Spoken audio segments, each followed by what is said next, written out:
Hello everyone, today I will show you how to add squiggly or zigzag underline to a text in a PDF file using Nitro Pro PDF Editor. This is my PDF file and select this review option and this underline option. Click here. Now drag your mouse cursor, select your text and now solid underline now inserted. Now click on this underline and this properties option activated and click on this properties and this underline is time.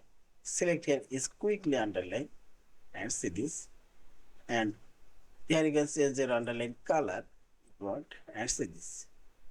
Again drag your mouse cursor, select your text, click here and set properties and this is quick. If you want you can make it default.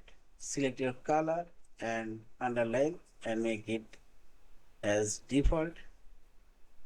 Now select and see this squiggly underline. Now add it. Yeah, this is.